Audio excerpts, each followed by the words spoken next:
We've had dozens of iterations of the Teenage Mutant Ninja Turtles over the decades, ranging from the lighthearted Monster of the Week romp of the 80s and 90s, 2003's gritty, comic-accurate love letter to Eastman and Laird's original run in Mirage Comics, the 2012 series' heavy focus on modernizing the campiness of the classic show, and Rise of the TMNT's spectacularly animated tale of family and finding your place in the world.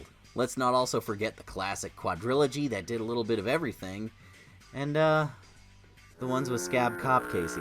But no TMNT take thus far has quite perfected that teenage mutant element like 2023's Mutant Mayhem. When this project was initially pitched with a strong focus on that teenage element of the team, I shuddered at the thought of a cringy, wildly out-of-touch take on Zoomer Turtles written by 50-year-olds forcing them to say slang like YOLO swag, hashtag fidget spinner memes, 420 blaze it. Like everything you remember teens saying in like 2010 because they always get to these things a decade late. Well, that was an epic fail. Typically, the Turtles are either written to sound like surfer skater dudes, an acceptably outdated, paradoxically timeless vernacular, or they're written so neutrally that you start to forget they're teenagers at all and just start to think of them as like short 28-year-olds. But Mutant Mayhem pulled off what it set out to do and portrayed the Turtles as believable, likable, realistic 15-year-olds in every way. The voice cast, consisting of Nicholas Cantu, Micah Abbey, Brady Noon, and Shimon Brown Jr., are all talented, experienced voice actors who also happen to be teenagers. Look at all their previous roles. This casting choice was what got me really excited for the movie, because they didn't cast Tom Holland, Jaden Smith, or some other young, famous dork that clams up behind a microphone instead of being in their element on camera. This cast was chosen because, goddammit, they're good voice actors and they sound the right age, not because they're big names to put on a poster. That was reserved for the rest of the mutants who had 3 lines of dialogue each, but I can live with that. Weirdly, this isn't the first Ninja Turtles thing that John Cena's voice acted in. I also think it was a smart decision to cast these guys as the main 4 so that they could be a regular cast for the upcoming TV series spin-off from this film. I wonder if any of these other ones will follow along with that, like Mondo Gecko is getting recast for that cartoon surely. Paul Rudd is expensive now. My sister is 16 years old and I was born after the DVD player was invented, so I'd like to think I know what people this age talk like.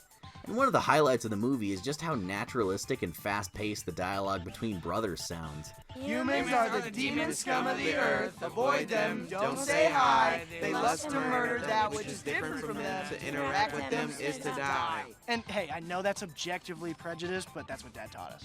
They're always relating their experiences and surroundings to pop culture because that's the way they got to know the world around them. And they throw casual barbs at each other the way I remember joking with my friends in high school. I was the Leonardo. Everyone ganged up on me while I winced off into the distance, fantasizing about murder with a samurai sword. Literally me! And the way they stumble over each other in dialogue and effortlessly crack constant rapid-fire jokes just makes me want to watch the movie over and over again to catch every blink and you'll miss it quip. Apparently, a lot of the dialogue between the Turtles was improvised when they recorded together in the same room, and massive portions of the script were rewritten to fit their banter more organically. He'd be like, what did you just say? Riz? Use that in the movie. Explain it to me and then let's use it. The chemistry really shines through in the performances, and serves as a perfect example of how voice acting is a unique and challenging form of acting in itself, but also how beneficial it can be to let the cast bounce off of each other instead of recording separately. Normally I'm pretty bored by the idea of April O'Neil being a teenager since we've gotten nothing but that for the last decade, and I do miss her being like a big sister to them, but this is the first time that I really genuinely felt like she was the same age as them. I think this is the first time I've loved teenage April because her friendship and interactions with the brothers feels so lifelike. It felt like I was seeing not a normal girl and 4 quirky cartoon monsters, but 5 teenagers hanging out. Just 4 of them happen to be anthropomorphic reptile martial artists. It's not a fresh new take on the character since it borrows so heavily from the previous 2 iterations, but it was executed so well that it feels like a new take. If it was always handled this well, I wouldn't care about teenage April anymore. I do wish they'd stop writing one or more of the Turtles having a crush on her.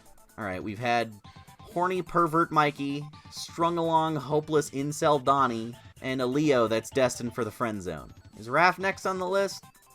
Oh wait, no, we got him covered. Okay, can we be done with that now? No more interspecies awkward failed romance? It's okay to keep it in your fan art and your fanfics. We all have our crack ships, I support that. I think that's fine, but please stop making it canon. Thankfully, the series where the turtles don't have reptilian sexual tension is finally compiled into a respectable DVD box set. I remember when I was a kid and this show was only available in 3-episode discs that were maddeningly hard to find, and collecting it would have been a massive undertaking since the show has over 100 episodes. Tell you what, Turtle fans, I'll be giving away a copy of this box set for free. All you have to do is subscribe and tell me in the comments below what your favorite Ninja Turtles moment is from either the movies, the comics, or the series, and I'll pick one lucky winner to get the entire series on DVD and the Turtles Forever movie. This time I'm not technically breaking state gambling laws with this giveaway. I'll announce the winner on Twitter and Instagram in about 2 weeks, so see you then. Splinter learned ninjutsu via training videos and YouTube tutorials this time, and somehow I hate it less than book I found in a storm drain. I do wish we could bring back Hamato Yoshi's pet rat studying his moves because I thought that was adorable, but I can understand dialing it back because the backstory can get convoluted.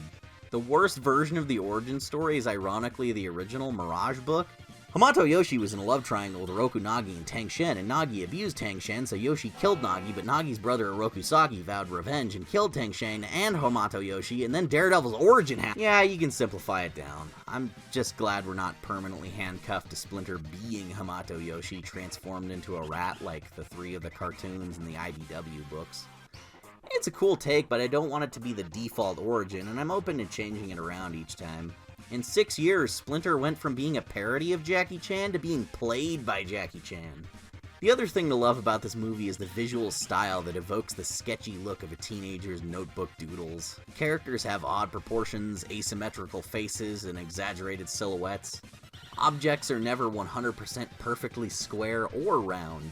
The world and characters have these scratchy outlines and colors that look like they were done with markers and crayons. The visual style is so beautifully full of imperfections that it takes you into the mind of a kid just learning to draw. And the grimy, ragged world is so detailed in its messiness that it becomes immensely appealing to look at.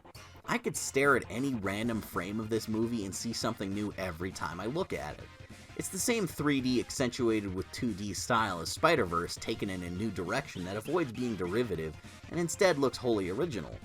Somehow the characters look like claymation when they're having these relaxed dialogue scenes with shaky camera movements and spare editing, but the action scenes become highly energetic and dynamic spectacle with smooth motions and complex choreography. I don't think it quite lived up to the action scenes from Rise of the TMNT, but it didn't disappoint me either, and the upcoming series, and hopefully sequel, can still get us closer to that goalpost. All of this action was of course greatly improved by the music. I never thought we'd get a Ninja Turtles movie scored by Nine Inch Nails, but it works so well. I hope Trent Reznor and Atticus Ross come back for the series and the sequel, since they've worked together before on other series like Watchmen. Time will have to tell. Also, these song titles are hilarious. I found the story to be like a better thematic execution of TMNT Out of the Shadows, the movie, not the game, where the Green Team are desperate to fit into the human world and be accepted despite this whole situation. Except instead of some half-baked plot about becoming human, they decide the best path to acceptance is to be seen as heroes after clearing New York of crime from a mysterious boss pulling off technology heists. It's cool to see them fully embrace their superhero side instead of doing that kind of consequently during more personal matters. This time they're out there looking for fights instead of it coming to them, and I appreciate how active they are as protagonists because of it. Usually they're reluctant heroes. The story plays things relatively straight and safe, but I had so much fun with it that I was fine with it being on the conventional side. The 2007 movie tried to get more complicated and ended up being riddled with plot holes. I hope we can get back to that level of ambition with a more solid execution in the sequel to this. Take big swings! Work for Spider-Verse. Superfly, the movie's main villain, is simultaneously a brand new character and a bit of a send-up of Stockman Fly from the 80s series.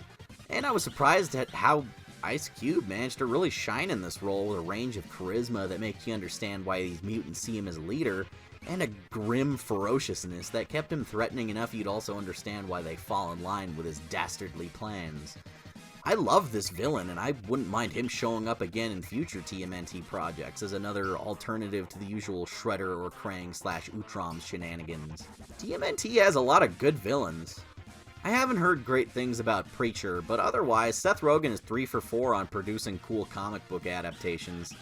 This one needs to be identical to the comic. This one needs to be nothing like the comic. And this one can be sort of the Superbad of superhero movies. A teen comedy where the characters feel like real teenagers and the coming of age feels more earned for it. The ending is also a completely unique direction for the TMNT that hasn't really been attempted before. Attempted well, and it makes me even more excited for the future of this version of the story since we're completely in uncharted territory for these characters.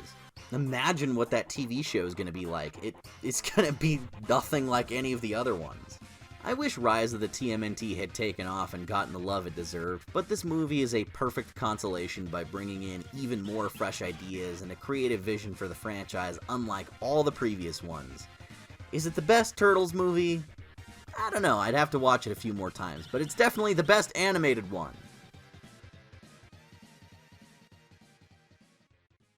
I always get mad at YouTube for not putting my videos in the subscription box because people will comment, "Finally, Xavier uploads again after all these years," not knowing 3 other videos came out within the last month already. So maybe that stupid bell icon thing will help you remember I exist.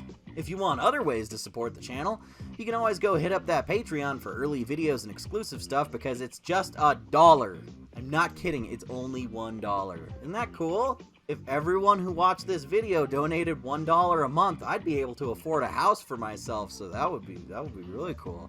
You can also check out our merch on TeePublic, or just buy some of my random stuff on eBay. I have a pretty substantial collection of old toys that are still in the box in perfect condition, so go take a look in case you find something you like.